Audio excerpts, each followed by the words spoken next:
No Brasil da fome, dispara a obesidade infantil, outras palavras.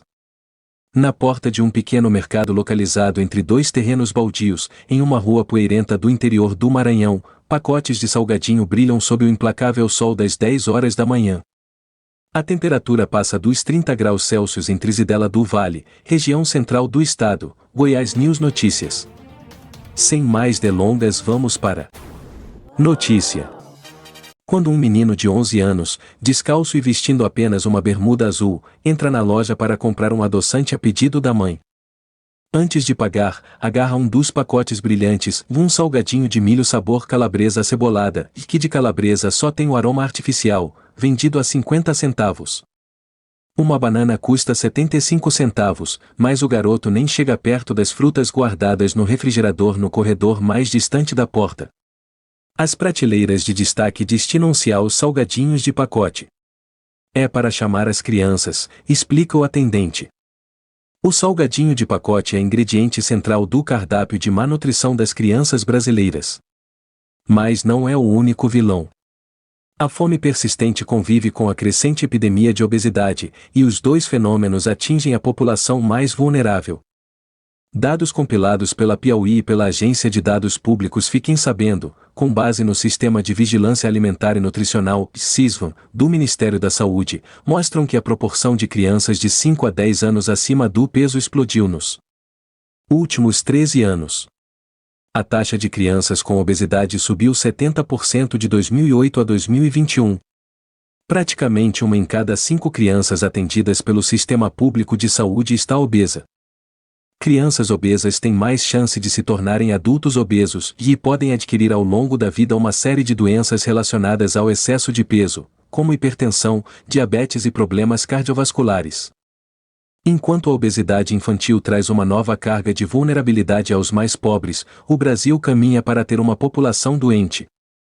A consequência disso é a mortalidade prematura, explica a nutricionista Daniela Neri, do Núcleo de Pesquisas Epidemiológicas em Nutrição e Saúde da USP.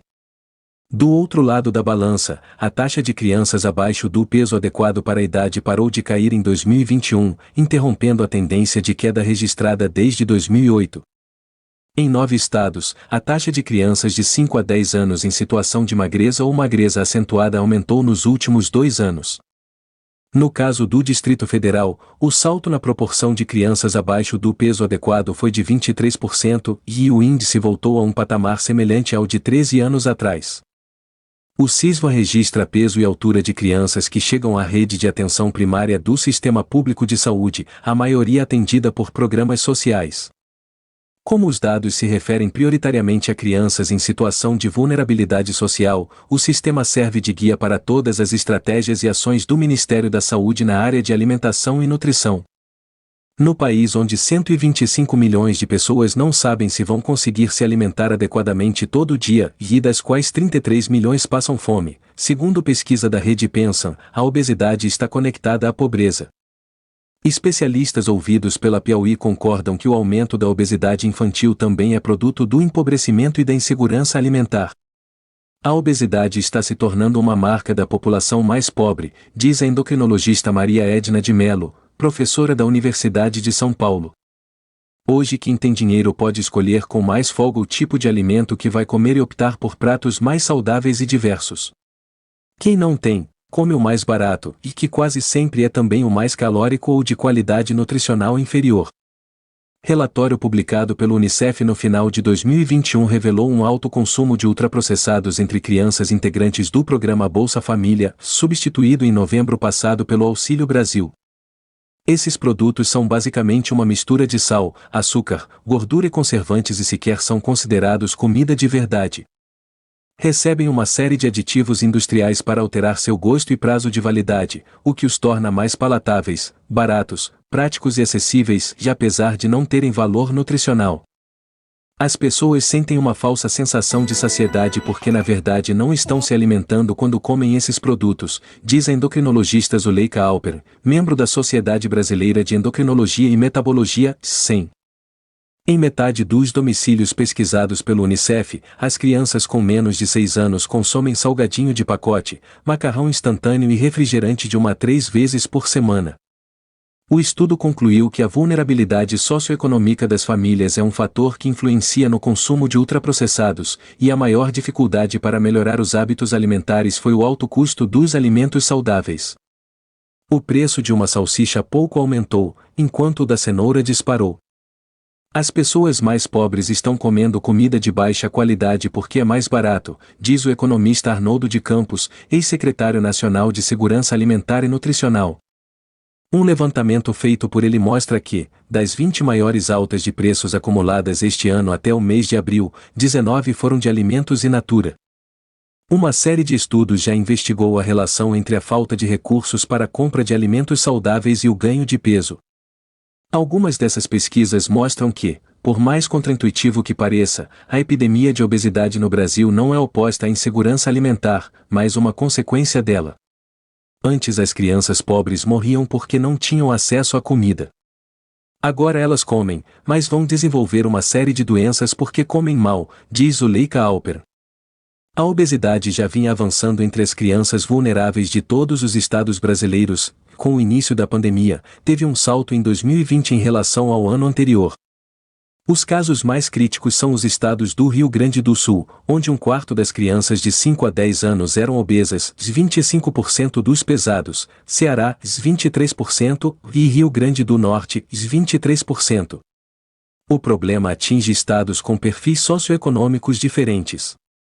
No Rio, que tem o segundo maior produto interno bruto, PIB, do país, a obesidade infantil subiu de 11% em 2008 para 18% em 2021. Mas o aumento mais acentuado aconteceu em Rondônia, que tem um dos menores PIBs, saltando de 7% para 15%. A obesidade infantil aumentou em todos os grupos raciais, mas as crianças brancas apresentaram um índice mais alto em 2021 e 21% delas tinham obesidade ou obesidade grave, ante 18% entre crianças pretas e 16% entre pardas, que por sua vez tiveram índices maiores de magreza e magreza acentuada.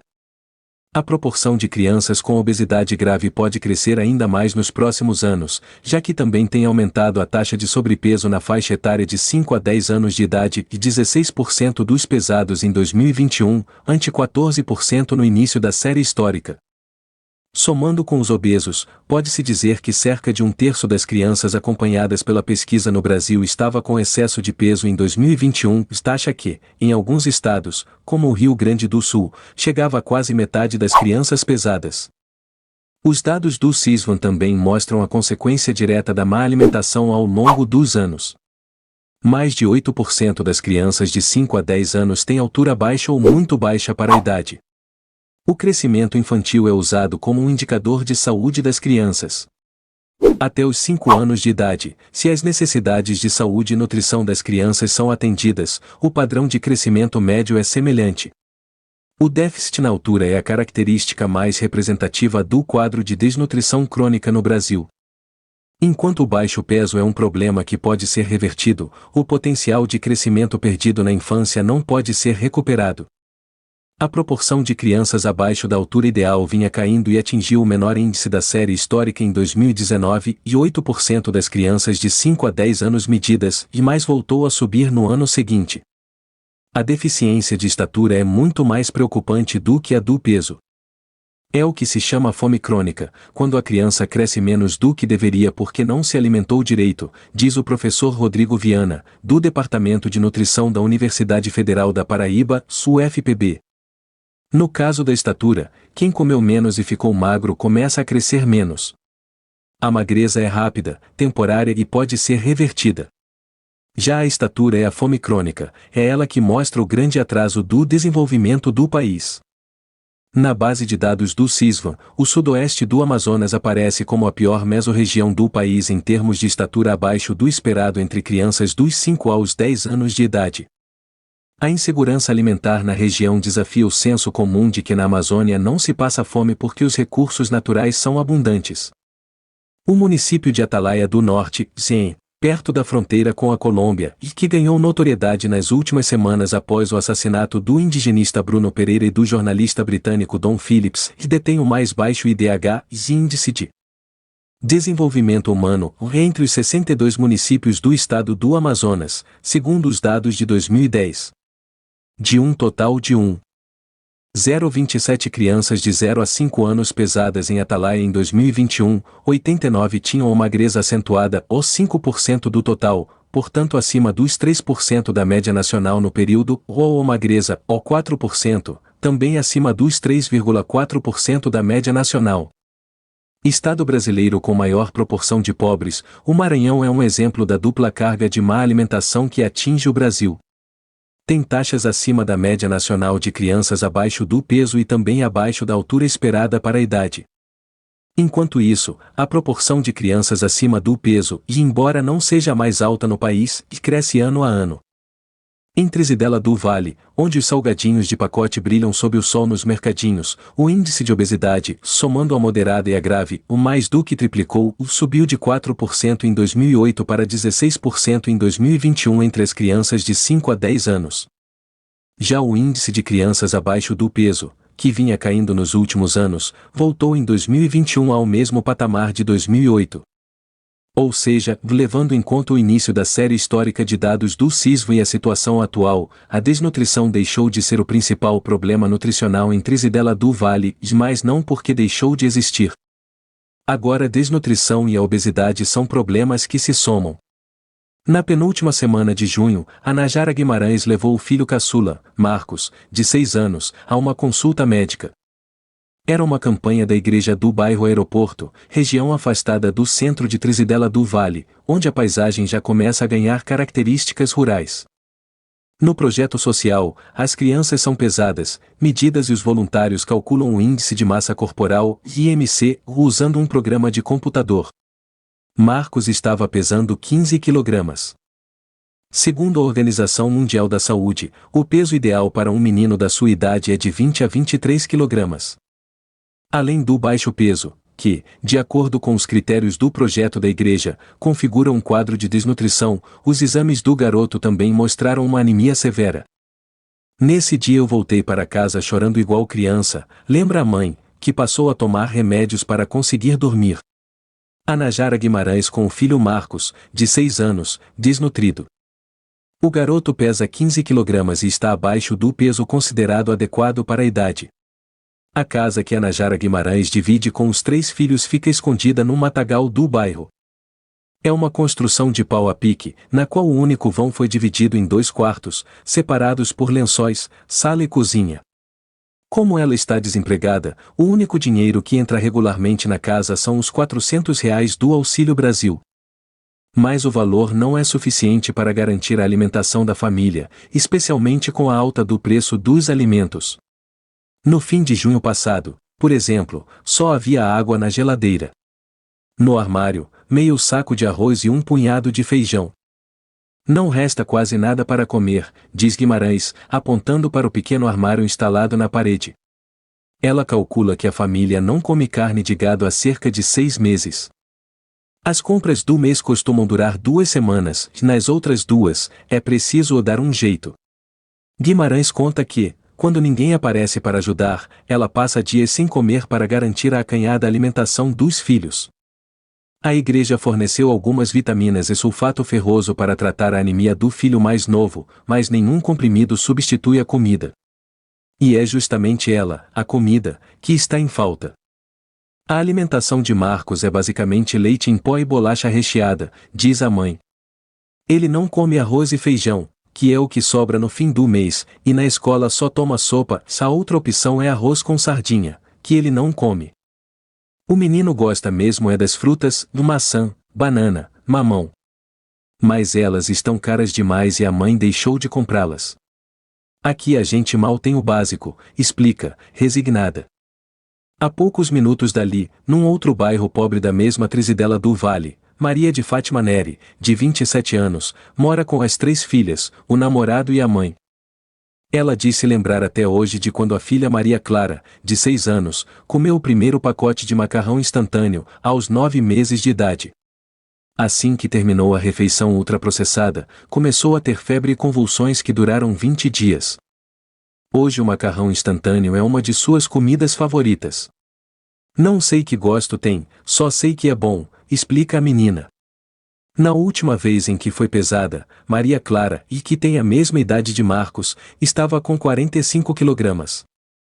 Segundo a Organização Mundial da Saúde, o peso ideal para meninas nessa idade é de 20 a 23 quilogramas. Quando recebe algum dinheiro dos pais ou da avó, Maria Clara percorre os mercadinhos próximos à sua casa atrás dos pacotes de salgadinhos de milho, doces e biscoitos recheados, de R$ 4 garantem uma farra. Dentro de casa, a alimentação não costuma ser melhor. Verduras e legumes, já escassos, são os primeiros a desaparecer quando o orçamento aperta. Maria Clara não sabe, por exemplo, o que é couve. É uma folha parecida com alface, disse a mãe ao seu lado, ensaiando uma explicação. A menina também nunca comeu inhame ou beterraba. É aquela vermelhinha, a mãe teve que explicar mais uma vez. Maria de Fátima Neri com a filha Maria Clara, de 6 anos, e, abaixo, um dos mercados onde as crianças de Trizidela do Vale compram salgadinhos. A família recebe R$ 400 por mês do Auxílio Brasil. Só o aluguel da casa onde moram custa R$ 250, e a conta de luz fica em torno de R$ 150 por mês. Para comer, a gente vai se ajeitando como dá, conta a dona de casa. Neri não consegue planejar a alimentação das crianças porque não faz compras de mês e vai comprando a comida conforme o namorado, ajudante de pedreiro, recebe dinheiro. Às vezes o pai das 2 filhas mais velhas paga a pensão de R$ 150 ou a avó das meninas manda algum alimento. Mas quando manda, é sempre algo do agrado das netas, pacotes de macarrão instantâneo ou biscoitos recheados. A carne sumiu do prato.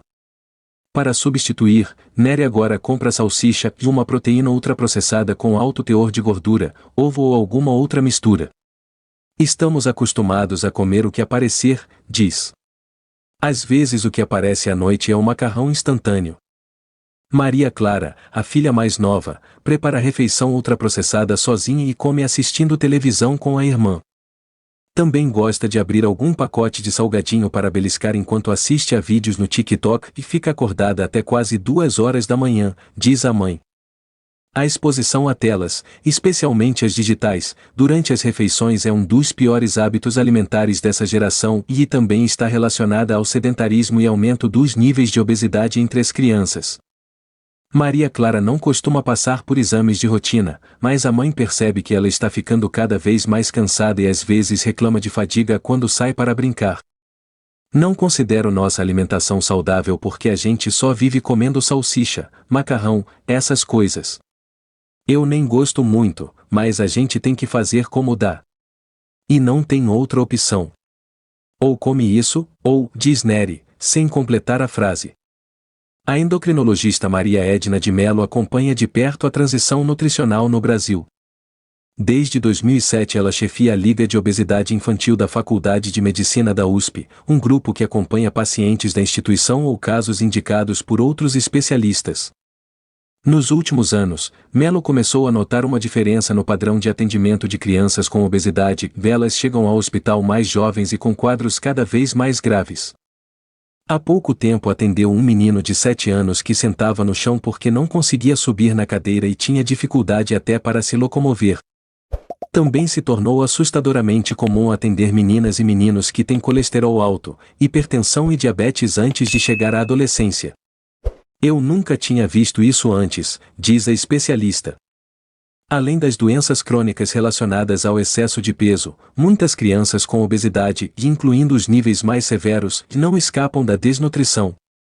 Não porque elas não têm o que comer, mas porque suas dietas costumam ser pobres em nutrientes essenciais.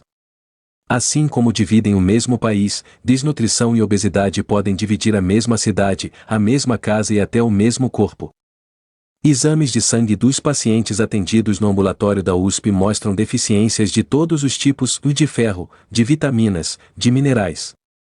Até a década de 1990, a fome era nossa principal preocupação quando falávamos sobre saúde nutricional das crianças. Mas agora temos esse outro problema, explica Mello. Para ela, a tendência é que aumente o número de pessoas com excesso de peso, mais desnutridas, graças à má qualidade dos alimentos ingeridos. Hoje não vejo luz no fim desse túnel, diz. Quando o programa Fome Zero foi criado pelo governo federal em 2003, no primeiro ano do primeiro mandato do então presidente Luiz Inácio Lula da Silva, PT, o principal desafio do Brasil no campo da nutrição era acabar com a fome. Depois da implementação de uma série de programas, a desnutrição entre crianças caiu mais de 70%, a mortalidade infantil despencou e o país finalmente saiu do mapa da fome. O passo seguinte era avaliar a população de forma mais detalhada e organizar ações específicas para resolver problemas pontuais e mais complexos. Em 2013, na gestão de Dilma Rousseff, PT, o governo federal começou a desenhar o Programa Brasil Saudável e Sustentável, uma iniciativa da Câmara Interministerial de Segurança Alimentar e Nutricional, SCAISA, no guarda-chuva do Sistema Nacional de Segurança Alimentar e Nutricional, SISA. O objetivo era articular políticas públicas para enfrentamento do sobrepeso e obesidade. Hoje nem se fala mais nesse programa, está abandonado, diz a economista Tereza Campelo, ministra do Desenvolvimento Social e Combate à Fome durante o governo de Dilma Rousseff, de 2011 a 2016. O problema da fome entre os povos indígenas era outro passo a ser dado. Essa situação não se resolve com Bolsa Família, tem que ter um conjunto de políticas específicas, defende Campelo. Os indígenas no Rio Grande do Sul, por exemplo, são completamente diferentes de povos mais distantes dos centros urbanos da região norte. Certas comunidades têm problemas gravíssimos de carência de vitamina A, e o que não significa que o governo precise distribuir vitamina A a toda a população. A gente já estava chegando nesse nível de detalhamento, de fazer busca ativa em contextos específicos, lembra Campelo. Agora não, agora voltamos a ter uma coisa massiva, uma Inglaterra inteira passando fome. Com o retrocesso no quadro da fome, o Brasil precisa novamente apagar um incêndio de proporções gigantescas e mais dessa vez, com o Sistema Nacional de Segurança Alimentar e Nutricional desmantelado. Em seu primeiro dia de governo, o presidente Jair Bolsonaro extinguiu o Conselho Nacional de Segurança Alimentar e Nutricional, (CONSIA), comitê que reunia representantes da sociedade civil e da administração pública para pautar e monitorar as políticas de segurança alimentar e nutricional. O conselho era a cabeça do sistema de segurança alimentar no Brasil. Do dia para a noite, a área ficou acéfala. O CISA ainda era um embrião. Toda a articulação entre os programas ainda estava sendo construída, mas o processo foi minado na origem, explica Campelo. É como se tivessem destruído o SUS em 1990. Como o sistema é transversal e não se restringe a um ministério, há iniciativas em vários braços do governo. O Programa Nacional de Alimentação Escolar, PNAE, um dos mais importantes para a segurança alimentar do país, é responsabilidade do Ministério da Educação.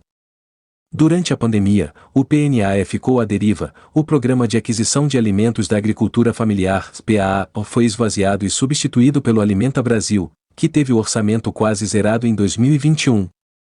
O programa de cisternas também foi praticamente extinto. O Brasil passou pela maior crise sanitária do século e justamente os anos em que aumentaram a fome e a obesidade infantil e sem um plano nacional de segurança alimentar e nutricional.